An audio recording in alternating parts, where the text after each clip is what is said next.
Good morning. It's Friday, January 3rd. Here's what we're working on this morning. Hamilton police are investigating a stabbing that happened at the Good Shepherd last night on Mary Street. Officials say the man behind the Cybertruck explosion in Las Vegas died before the blast.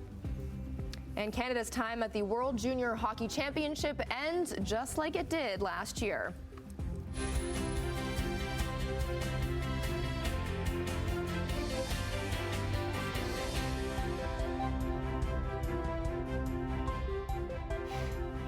Good morning, everybody. Thanks, hey, Brian, Morning. Tim. I'm in for one more day for Annette. She is back on Monday, but yeah, a slow Friday so far. It's been okay. I think I'm going to do these 2-day work weeks from here on in. I think it's a good idea, isn't it? It's pretty great. Yeah, Makes I the think week we go should by fast. propose You that. come in on a Thursday and then it's Friday. And it's like, okay, week done. That's right. There you go. Yes. Perfect. Some people didn't even do that this week. This is kind of the last. It's kind of one of those weird weeks, especially when you have the holiday right in the middle of the week. It really breaks things up. So Exactly. You're just Yes. what days today? I came in this morning in my usual time, and usually there's lots of cars, on the roads. There was nothing this morning. I mean, not only is it the week between, getting back to normal on Monday, but it's Friday, and it's usually light on Friday anyhow. So not a lot happening on the roads. We'll go to that. But as far as the forecast is concerned, once again, more flurries for the day today. We could get another couple of centimeters here.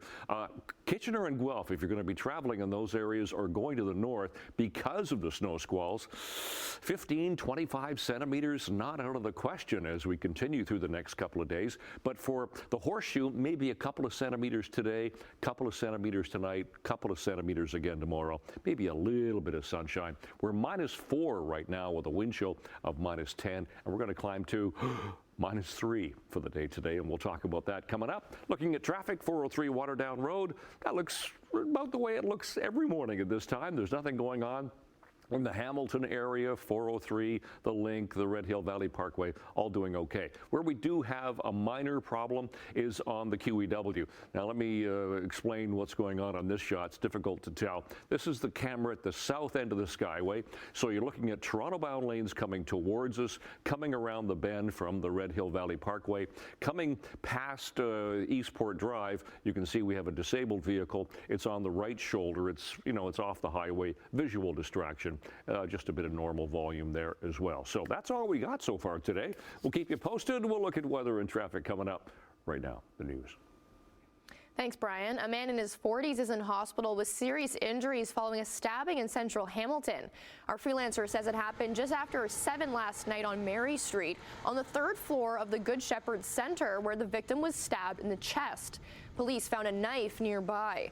The suspect reportedly fled on foot, and we reached out to Hamilton Police for more details. Union representing Ontario college faculty is set to enter a legal strike position tomorrow. The Ontario Public Service Employees Union is pushing for improved working conditions, including paid sick days, wage increases, and benefits for part-time and temporary workers.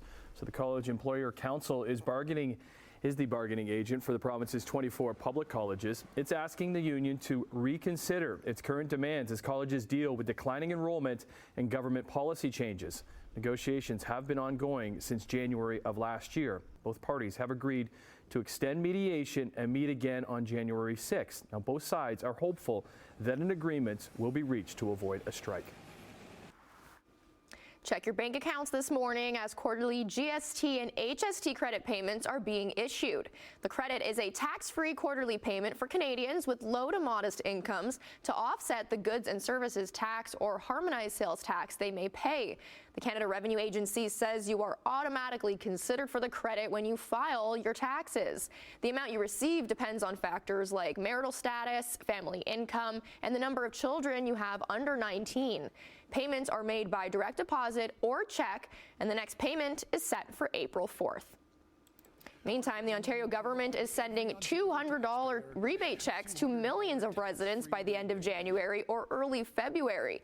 People 18 and older who filed 2023 tax returns will receive this payment plus $200 per child. However, those bankrupt or incarcerated in 2024 will not receive a payment. Premier Doug Ford and Finance Minister Peter Bethlenfalvy announced the initiative back in October.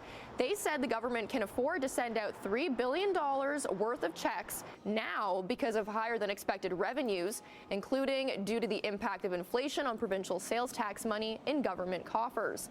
The Premier has said there is no connection between the decision to provide the $200 rebates and the potential of an early election. Canada is set to take over the presidency of the G7 in 2025, so Ottawa will be leading a forum of 7 of the world's most advanced economies at a time of political instability at home and around the world. G7, they include the United States, France, Germany, Japan, the UK, Italy, and us, Canada, as well as the European Union. However, political science professor Nelson Wiseman is convinced Prime Minister Justin Trudeau will be not chairing the G7 meeting in June. He's not going to survive the opposition in his own party. It's almost certain, in fact, I am certain, that Justin Trudeau will not be the official host. And so the G7 has no charter, offices, or permanent administration. It makes decisions based on consensus that is, without formal votes. The rotating presidency involves a series of meetings across the hosting country for senior officials of G7 countries. Another longtime Liberal is leaving Justin Trudeau's government, saying he will not run in the next federal election. Toronto MP Marco Mendicino, a former high-ranking cabinet minister in Trudeau's government, says in a statement posted on social media that he has disagreed with the direction of the federal government, particularly when it comes to Canada's foreign policy on the Israel-Hamas war. The former federal prosecutor was first elected in 2015 when Trudeau led the Liberals to a majority government and was re-elected in 2019 and 2021. Mendicino was made immigration minister in 2019 before moving to public safety in 2021. Support for Pierre Poilievre's Conservatives has surged to a new high, with the party holding a 26-point lead over the Liberals, according to Nanos research. The poll, which surveyed just over 1,000 people, shows support for the Conservatives at 47%, while the Liberals trail at 21% and the NDP sits at 17%. This comes as Prime Minister Justin Trudeau faces mounting pressure to resign after a chaotic end to the year, marked by the surprise resignation of Chrystia Freeland. The latest Nanos poll also shows Poilievre as the preferred choice for Prime Minister among 40% of respondents, with 18% still undecided. Jobs and the economy are top concerns for voters. Let's stay in the nation's capital, but check in on that hockey tournament that's going on in Ottawa, because heading into the quarterfinals of the World Juniors, Canada, they had not had a good tournament, finishing third in their group, which meant they faced Czechia, the same team who ousted them from last year's tourney in the quarterfinals. And after tying things up at 3 with under 5 minutes to go, heartbreak again for our lads. Sikora back in the corner. Sikora back to Yuric, and a shot that was blocked. Here's it feeded by the cross. Scores! For the second straight year, Czechia would score the winning goal with under a minute left. Adam Yeko would beat Canada's Carter George on the power play with 40 seconds left, which would be the winning goal, and heartbreak was on the face of all hockey fans at the Canadian Tire Centre in Ottawa and really across the country, as Canada will not play for a medal for a second straight year, which makes it the first time in the history of this annual Christmas tourney Canada will not be in the semifinals in back-to-back years. So tough on these young lads who had their best period in the third, but had to deal with some suspect officiating in this game and are heading home once again. Czechia will now face the States in one semifinal, Finland and Sweden in the other. Ekman Larson back to Domi. Here's Oliver Ekman Larson shooting one. Rebound, McMahon scores! Bobby McMahon's got another! And the Leafs have To the island where Bobby McMahon, he was the hero for the Maple Leafs as he would score his second of the night on the power play with 3 minutes to go. Toronto takes down the Islanders to sweep the home and home with New York. They beat the Isles 3-1 on New Year's Eve and bested them 2-1 despite a late no-goal call. The Islanders thought that they had beat Joseph Woll to tie it up, but the ref had blown the play dead before the goal went in. Leafs have won 4 straight in a row. They come on home and host the Bruins tomorrow night. Andonovski hands off behind his own goal to Pridham. Tons of speed up the left side. Pridham trying to cut on Protz. He scored! to Brantford, where Kitchener's Jack Brittam, his end-to-end rush in overtime. That was the difference in the Rangers' 2-1 win over the Bulldogs in their only visit to the Civic Centre this year. This was a bit of a goalie duel with Jackson Parson besting the Bulldogs' Ryerson Leanders, making a couple of fantastic saves throughout the game to preserve the win and in overtime. Bulldogs try and snap a 2-game slide when they travel to Sarnia tonight.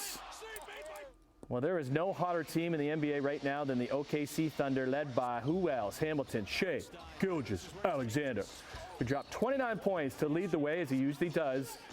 The Thunder came back from being down by 16 in the first half to the Clippers and responded with a huge third quarter to collect a franchise record 13th straight regular season win, 116-98 over LA. OKC's 5 losses in 32 games is second only behind Cleveland's 4 losses for top spot in the association. And finally, let's go to the Sugar Bowl in New Orleans that went ahead after the postponement on New Year's Day because of the truck tragedy that killed 14 people in the French Quarter. A moment of silence was held for the victims before kickoff between Notre Dame and Georgia. In the final quarterfinal of the college football playoff, the 5th-ranked Fighting Irish would beat the 2nd-ranked Georgia Bulldogs, headlined by this 98-yard kickoff return touchdown by Jaden Harrison to start the second half that helped Notre Dame win the Sugar Bowl at 23-10 over Georgia. They book a spot in the Orange Bowl next week against Penn State. Other semi has Texas facing off against Ohio State. 6:11 is the time. It is Friday, the 3rd of January. It's a little chillier this morning than it was yesterday morning, but we'll talk about the forecast in a second. First of all, I want to focus on traffic, 403 and Waterdown Road area. That's our camera. Looks good right there. Nothing going on in either direction. Obviously, a little bit busier coming out of Hamilton, but otherwise, nothing to see. To our MTO traffic cameras, we still have this disabled vehicle. So we're looking at Toronto-bound lanes coming toward the Skyway Bridge. And that's all coming towards us, as you can see. It's right around the exit to Eastport Drive, so we've got a disabled vehicle there. It's off the highway, but it's still a visual distraction. Otherwise, just a little bit of volume through there. If we go back into St. Catharines, QEW east of Lake, very light volume there. Burloak going through Burlington into Oakville looks good. Same with the Ford plant. Nothing really going on at the QEW in Koffler, so just that disabled vehicle is all we have. Temperature at the moment, a little chillier than it was yesterday morning, -4. The winds have really calmed out. We were very strong yesterday, but right now they're southwest at 18. That makes it feel still pretty chilly, -10. And we do have some light snow flurry activity, and it's all snow squalls coming off the lake. As you can see, this is a 6-hour loop, keeps repeating. Those snow squalls coming off, well, Lake Huron, Georgian Bay, penetrating into the Horseshoe, and that's why, again, today, we could get another couple of centimeters of snow as that west to northwest wind continues across the Great Lakes. A little bit of sunshine is possible for the day today, and temperatures anywhere from, well, -1 to -3, -4 for Brantford. Looking at about 2 centimeters of snow generally for the Horseshoe. To Kitchener and Guelph, snow squall advisories in effect there. They could get about 25 centimeters of snow. Tonight down to -5, 6, and 7 degrees. Again, the snow flurry activity, blowing snow because the winds will stay strong. Another couple of centimeters. And again tomorrow, another couple of centimeters. Fairly cloudy day. Temperatures again -3, 4, and 5 degrees all the way around the Horseshoe, and those snow squalls just continue because those winds continue. So out the door, 3rd of January, light snow. The winds are, not quite as strong, but it's still fairly breezy. Temperature right now -4, wind chill -10. Long range coming up. Simone, Tim. Thanks, Brian. Well, we hope you're enjoying your Friday so far. Coming up after the break, we'll say good morning to Louis Butko with a preview of what's to come in Chit Chat. And coming up in business news, Wall Street closed lower yesterday, wrapping up the first trading day of the year, with Tesla experiencing a significant drop. We'll tell you why in 2. Well, let's say good morning to Louis Butko filling in for Emily Vukovic. Good morning, Louis. What do we have coming up on Chit Chat? Good morning, good morning, Emily. Good morning, Simone. Hey, close. There we go. We got it out of the way. All right. What's my name? Do we know his? Tim. Yes. Tim. Good morning, Tim. Good morning, Simone. Yeah, it's Friday, like you said, guys. What do we have coming up? Well, one of the Osmond family members has died. It's not Donnie or Marie, but we'll tell you who. Peacock has dropped a new new trailer for their Diddy documentary. And a major streaming service is offering a free trial this weekend for everybody. So we'll talk about some of our favorite shows on that streaming service coming up a little bit later on. We'll see you on that big red couch over there in a little bit. See you then, guys. Sounds good. Thanks, Louie. All right, let's turn to some business news. Our dollar is up 6 basis points, trading around 69.5 cents U.S. Gold gained $1.10, and crude is down 24 cents to $72.89 a barrel. In midday European trading, markets are down across the board in London, Frankfurt, and Paris. Okay, markets in Asia, they were closed in Tokyo for the New Year holiday, while Hong Kong saw gains and Shanghai dropped a few points. Let's get to North American markets. First trading day of 2025. So Bay Street, so we're looking to continue the good New Year vibes today. Wall Street, hoping for a rebound though. Some losses for the Dow Jones, down 151, NASDAQ down 30, and a couple of businesses might be the reason why. 2024 wasn't Tesla's best year. The EV maker saw its yearly sales drop for the first time as a public company. Tesla sold 1.8 million vehicles last year. That's 1% lower than in 2023. But it was enough to keep Tesla as the world's largest EV maker. The company has faced increased competition from Chinese rivals as well as global automakers like GM, Ford, and Hyundai. Tesla has responded to the slowing demand by cutting vehicle prices both in China and the U.S. Tesla shares tumbled 6.1%, lost the most of any S&P 500 stock, and 2025 trading kicked off. Okay, let's talk about Apple, because their shares, they fell more than 2.5% yesterday. It comes as the tech giant agreed to pay $95 million US in cash to settle a proposed class action lawsuit. That lawsuit claimed that Siri assisted violated users' privacy. Mobile device owners, they complained that Apple routinely recorded their private conversations after they activated Siri unintentionally and disclosed these conversations to third parties such as advertisers. Class action members, believed to be in the tens of millions, may receive up to $20 US per Siri-enabled device. Apple has denied any wrongdoing in agreeing to settle. Potentially big changes are afoot at Meta. The social media company's top policy executive is stepping down. Nick Clegg served as the UK's deputy prime minister before joining Meta in 2018. Back then, it was still known as Facebook. Clegg rose to his current role in 2022.